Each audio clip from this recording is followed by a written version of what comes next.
Hey, we're at the Farmers Market in downtown New Albany, and we're so happy to have Kenny Brown with us today. Hey, Kenny. Hey, how you doing? Well, your music adds a lot of spark to the setting down here. I appreciate what you do. Well, good. Yeah. Glad you like it. How long have you been playing? Oh, I just turned 65, and I think I got my first guitar when I was 9. Wow. Something like that, and I started playing after that. I was kind of a slow learner, though. So. Yeah, so I know I started playing when I was 10 at least. Yeah. Are you self-taught? No. I took a few guitar lessons, and they were trying to teach me how to read music and all. And that wasn't going too good, so I quit doing that. And then an old black man moved in next door to me, and I started going over to his house every day, and he, instead of trying to teach me to read music, he'd say, "Hit it like this, boy," And I started going to his house every day.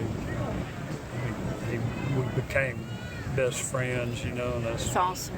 where I went every morning and every afternoon. Yeah. So you felt it.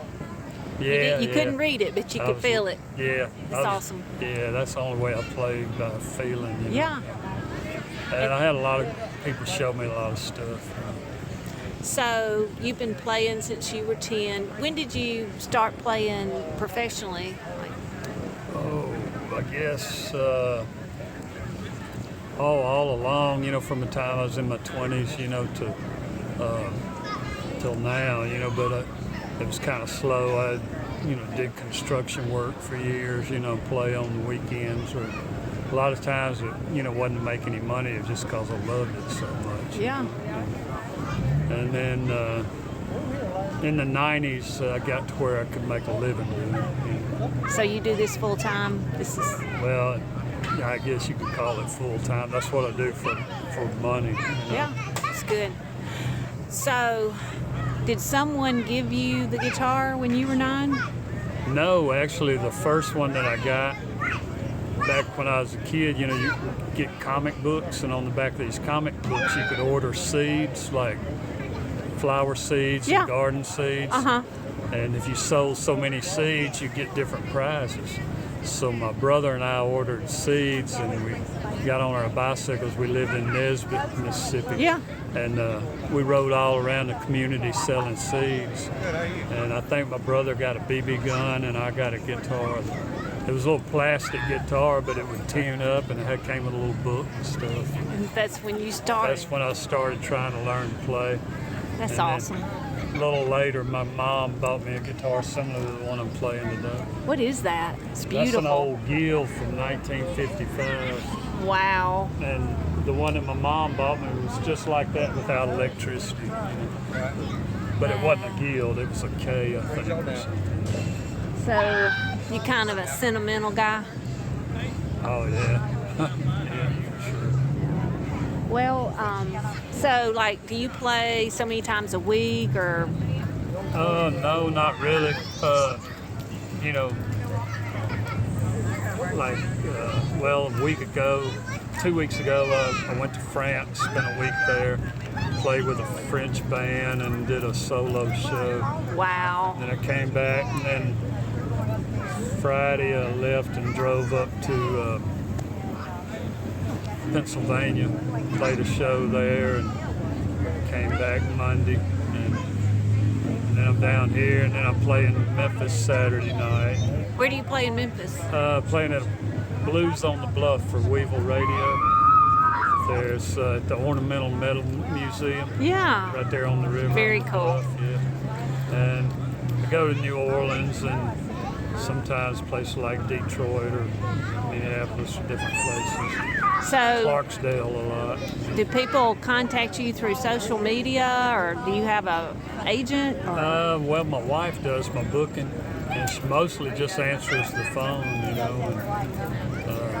people will contact us through Facebook or, have my number.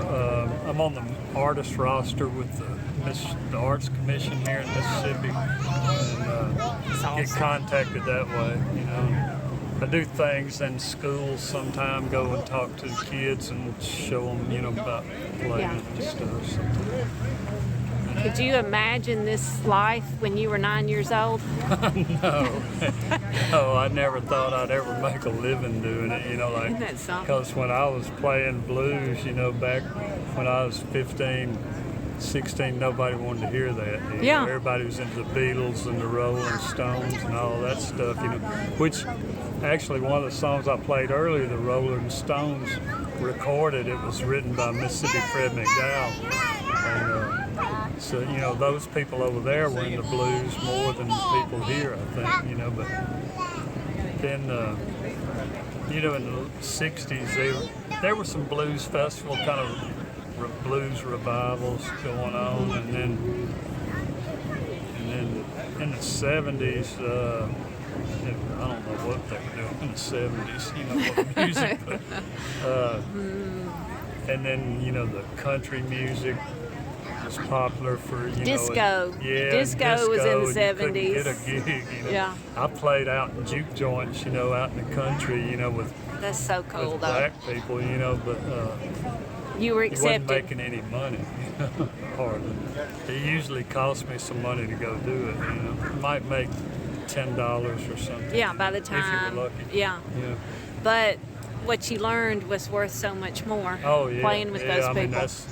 if I hadn't met the people that I met growing up, I guess it was destiny, because if I hadn't met those people, I wouldn't be doing this now.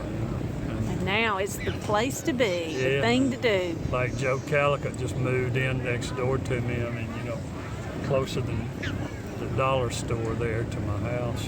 Oh, He started teaching me, and then after he died, met Johnny Woods, harmonica player, and played with him. And then I met R.L. Burnside and played with him, and a bunch of other different kids. oh, Kenny. What a great life. Yeah, I can't complain. That's awesome. I love it. I got some land out in the country, and I grow a garden and Yeah, raise bees and different stuff like that. it's a good life. Then just play when I can. That's awesome. Well, I sure appreciate what you do. My husband's a musician. He plays in the Paul Rainey band. Yeah. He plays the bass. Oh, cool. And he got me a guitar for Christmas, I think it was. I used to play a little bit. Yeah. And he got me a Baby Martin because my hands are so small. I have a hard. And we have more fun at night, just jamming. And he teaches me. He tries to teach me stuff. Yeah. But my fingers don't want to move. I hear you. Well, if you hold it in your hand long enough, you'll learn how That's to what do he something said. with He it. started when he was young. Yeah. And he said he'd fall asleep with his guitar. Yeah. And My godson used to, even when he'd go to the toilet, he'd take his guitar. That's what you got to do. Yeah, you hold it in your hands, you'll learn how to play it. I don't practice very much anymore. I need to probably, but No, I don't. you do. You sound great. So you have written some original stuff. Yeah.